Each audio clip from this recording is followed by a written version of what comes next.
अस्सलामुअलैकुम नाजरीन, दुनिया भर में देखने और सुनने वालों को जावेद महर का सलाम। नाजरीन, आज मैंने बात करनी है जो है 3 खबरों पे, और इसमें जो एक टॉपिक है मेरा वो 5 कहानियों पे मुश्तमिल है। और शॉर्टली मैं आपको उस हवाले से भी बताऊंगा कि वो कौन सी 5 ऐसी कहानियां हैं जिनका इख्तिताम हो चुका है। और सबसे पहले इसमें मैं बात करना चाहूँगा कि आज जो है वो समाअत हुई अरशद शरीफ साहब के हवाले से, जो आज खुद नोटिस है सुप्रीम कोर्ट का इस हवाले से। उसमें जो है वो अब बाकायदा तौर पे JIT जो है वो तश्कील दे दी गई है, और सुप्रीम कोर्ट ने उसको कहा है कि आप पूरे तरीके से इसके ऊपर इन्वेस्टिगेट करें, और अगर कोई इसमें किसी किस्म की रुकावट पैदा करता है तो उस हवाले से भी हमें दरख्वास्त दें। और मजीद ये कि उन्होंने 2 हफ्ते का टाइम दे दिया है, और इसमें उन्होंने कहा है कि 2 हफ्तों में हमें उम्मीद है कि आप जो है वो इस हवाले से पेशरफ्त रिपोर्ट जो है वो अदालत में जमा करवाएंगे, और जो समाअत है उसको मुलतवी कर दिया गया। और आज इसके ऊपर मैं बात करना चाहूँगा कि जो अरशद शरीफ साहब की वालदा ने जो है वो दरख्वास्त दी है सुप्रीम कोर्ट में, जिसमें जो है वो बहुत से जो आर्मी के ऑफिसर्स हैं उनके नाम है, और जो रिटायर्ड जनरल कमर जावेद बाजवा साहब हैं उनका भी नाम इसमें शामिल है। तो सवाल तो ये पैदा होता है, अब तो आर्मी के अदारे का जो है वो एक इम्तिहान है, और अदारे को चाहिए कि वो इन तमाम लोगों को जिनका नाम जो है वो एप्लीकेशन में मौजूद है उनको ओहदे से हटाएं, और जो एक शफाफ तहकीकात है अदारा जो है वो खुद इसको करे। और इसमें जो जनरल आसिम मुनीर है वो जो उनका किरदार है वो सबसे अहम है, क्योंकि उन्होंने ही ये वाला इनिशिएटिव लेना है। और अगर वो इस तरह का कोई इनिशिएटिव लेते हैं तो ये मैं समझता हूं कि एक अदारों पे जो एतमाद का फुकदान है और अदारों का जो एतमाद है वो बहाल होगा, और जो कौम समझती है कि एक खलीज पैदा हुई है इस अदारे में और अवाम में, और वो जो उसकी बहाली है उसमें एक बड़ा अहम किरदार अदा करेगा। और दूसरी तरफ जो समाअत हुई एक बड़ी सुप्रीम कोर्ट में आज, वो थी नैब तरमीम के हवाले से।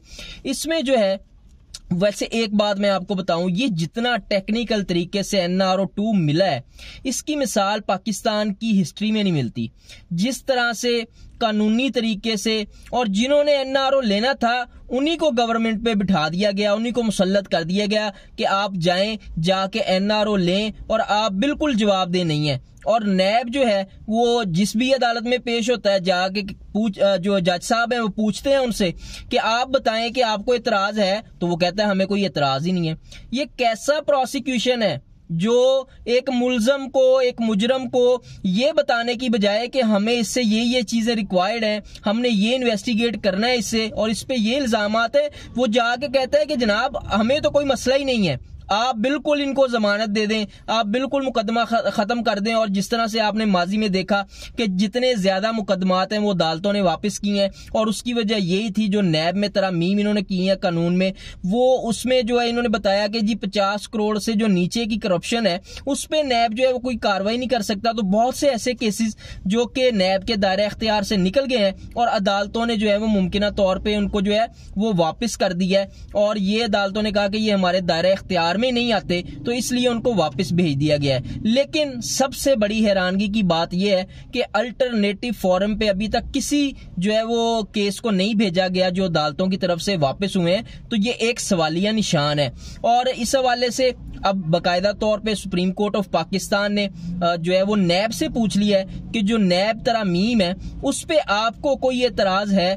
तो जिस तरह से मैं आपको ये जरूर बताऊं, जिस तरह से ये जाके अब अदालतों में बताते हैं कि जी हमें कोई एतराज नहीं है, क्योंकि चेयरमैन नैब जो है वो शहबाज शरीफ साहब ने खुद लगाए हुए हैं, और वो उनके जो एक पुरानी उनकी जो यारी दोस्ती है वो उनके साथ है, और वो जारी बात है उन्हीं से रिलेटेड ये मसाइल हैं, उन्हीं से रिलेटेड ये केस है। तो वो किस तरह अपने इस मौकिफ को अदालत में बयान करेंगे कि हाँ जी हमें इस पे कोई एतराज है। तो जो चीज सामने नजर आ रही है, नैब को इसमें कोई एतराज नहीं होना, नैब ने बिल्कुल कह देना है अदालत को कि जनाब हमें कोई एतराज नहीं है। तो फिर देखते हैं आगे इसमें क्या पेशरफ्त होती है। इस हवाले से जो भी तफसीलात आएंगी वो आपसे जरूर शेयर करेंगे। और दूसरी तरफ मैंने बात करनी है, जो पाकिस्तान है वो टेक्निकली डिफॉल्ट कर चुका है। इसमें सबसे अहम चीज जो है वो ये है कि पाकिस्तान के पास पेमेंट के लिए पैसे मौजूद नहीं है, और ये सबसे बड़ी और जो खतरनाक चीज है वो ये है कि अब इसमें एक ही चारा है हमारे पास, वो है फाइनेंशियल इमरजेंसी का। और इसके अलावा कोई चारा नहीं है। इस हवाले से जो इसहाक डार साहब है वो अपना एक खेल खेल रहे हैं सियासी, और वो खेलते रहेंगे। इसमें पाकिस्तान टेक्निकली डिफॉल्ट कर चुका है। देखें, दो तरह के डिफॉल्ट होते हैं। एक तो ये होते हैं कि आप जो है बैरूनी कर्जों की एक साथ हैं उनको वापस नहीं कर सकते, आपके पास इतनी कैपेसिटी नहीं रहती कि आप वो कर्जों की जो एक साथ हैं उसको वापस कर सकें। और जो दूसरी इसकी किस्म है वो है कि आपको आपके जो इंपोर्टर्स हैं उनको इंपोर्ट के लिए डॉलर्स ही मौजूद नहीं है। आप ये देखें कि जो एलसीज हैं वो नहीं खोली जा रही, मखसूस एलसीज खोली जा रही हैं और उसके लिए भी पेश की इजाजत लेना पड़ेगी वजारत खजाना से। तो ये साइन और सिम्टम जो है ये इसी तरफ इशारा करते हैं कि जनाब पाकिस्तान टेक्निकली डिफॉल्ट कर चुका है। इसहाक डार साहब जितना मर्जी कहते रहे कि जी पाकिस्तान ने डिफॉल्ट नहीं किया, डिफॉल्ट में हम दाखिल हो चुके हैं, टेक्निकली डिफॉल्ट में दाखिल हो चुके हैं। उसकी वजह यह है कि 400 अरब रुपए की जो है वो एलसीज अब जो है वो खुली हुई हैं, लेकिन स्टेट बैंक उनको खोलने की इजाजत नहीं दे रहा। उसकी वजह यह कि हमारे पास डॉलर्स ही नहीं है। अगर हम डॉलर ही हमारे पास नहीं है तो हम किस तरह से इंपोर्टर्स को डॉलर देंगे कि वो चीजें इंपोर्ट कर सके। तो इसलिए फाइनेंशियल इमरजेंसी जो है वो इंतहाई जरूरी है। और उसमें होगा क्या, उसमें होगा ये कि हमें पेट्रोल की बचत करनी पड़ेगी, ठीक है। इसके साथ साथ हमें जो है बड़ी गाड़ियां जो रोड्स पे आती हैं उनको कुछ अरसे के लिए बंद करना पड़ेगा।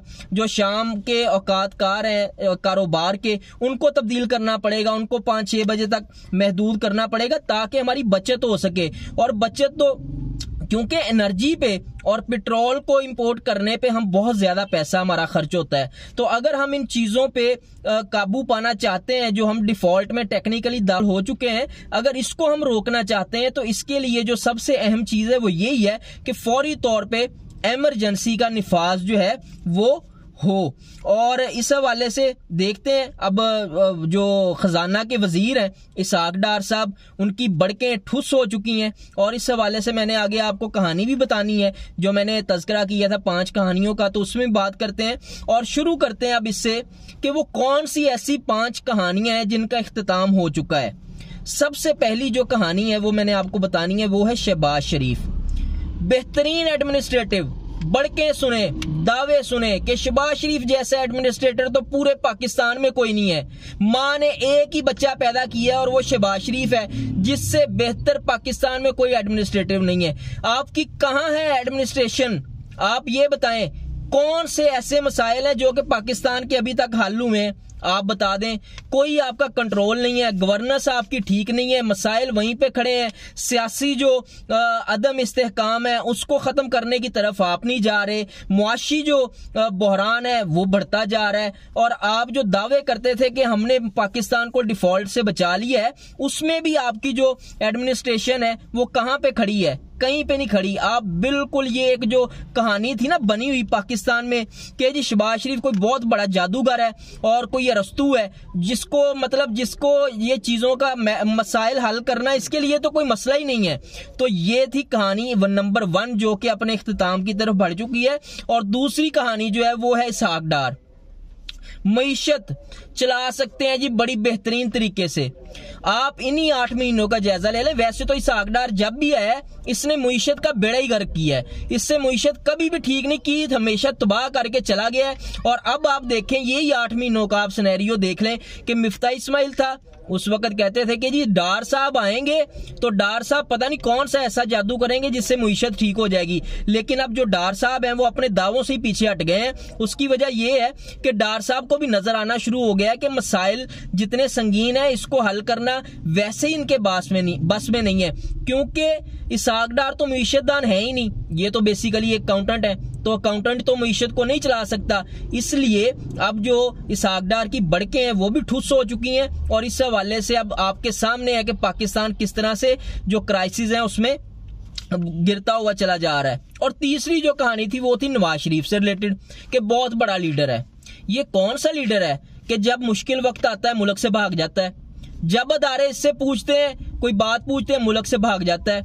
ये कौन सा ऐसा लीडर है जो कि दवाई लेने गया है पिछले कितने सालों से और अभी तक इसका ट्रीटमेंट नहीं मुकम्मल हुआ। और मजेदारी की बात यह है कि ये एक दिन भी जाके वहां पे लंदन में एडमिट नहीं हुआ और कहते हैं कि ये लीडर है। लीडर अगर आपने देखना है तो उसकी मिसाल तो इमरान खान है आपके सामने, जो गोलियां खाने के बावजूद भी अपनी पाकिस्तानी कौम के साथ मौजूद है।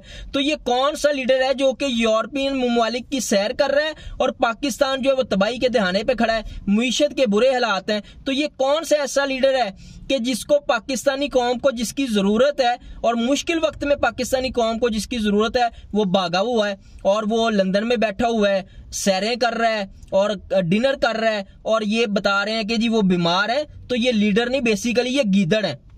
इसके अलावा जो चौथी कहानी थी कि आसिफ अली जरदारी सियासत के बादशाह हैं, आसिफ अली जरदारी कोई सियासत के बादशाह नहीं है। इमरान खान ने जिस तरह आसिफ अली जरदारी को और बाकी पीडीएम की जमातों के लीडरान को लपेटा है और इनको जो ये अपनी सियासी चालें खेलते रहे उसमें नाकाम की है। अभी तक की जो सूरत हाल है, इन्होंने कितनी कोशिशें की हैं।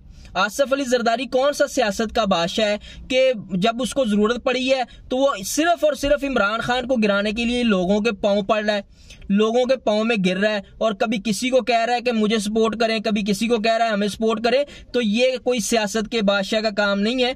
बेसिकली तो ये सियासत के बादशाह है ही नहीं, ये चोरी, डाके, बेईमानी, करप्शन और डिसऑनेस्टी के बादशाह हैं। इनके केस देख लें आप, जो इनके मनी जो जाली फेक अकाउंट वाले केस हैं वो आप देखें कि इन्होंने कितनी कितनी करप्शन की दास्तानें वहां पे छोड़ी हैं। तो ये इसमें तो बादशाह हो सकते हैं, करप्शन में तो बादशाह हो सकते हैं, सियासत में बादशाह बिल्कुल भी नहीं है। और लास्ट पे जो पांचवी कहानी है वो है जी फजलुर रहमान मौलाना है।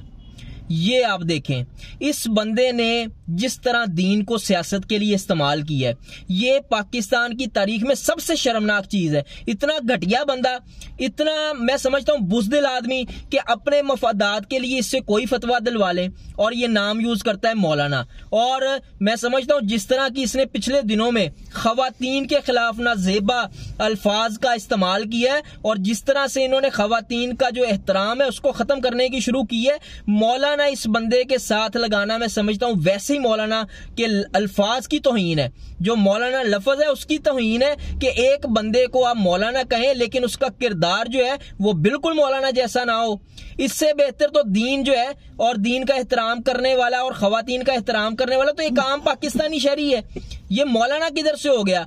लिहाजा ये कोई मौलाना नहीं है। ये भी जो एक मित्ती के मौलाना फजलुर रहमान जो है, ये फजलुर रहमान मौलाना अपने आप को कहलवाते हैं, ये भी अब खत्म हो चुकी है। जो इसके असल चेहरा था वो अब कौम के सामने आ चुका है कि ये सिर्फ मौलाना इसलिए लिखता है कि ये दीन को सियासत के लिए इस्तेमाल कर सके और इसका कोई मकसद नहीं है। तो आज तक के लिए इतना ही। इंशाल्लाह मिलते हैं अपने अगले व्लॉग में कुछ नई खबरों के साथ, नए तज्जियों के साथ। अपना और अपने इस चैनल का ख्याल रखिएगा। पाकिस्तान जिंदाबाद।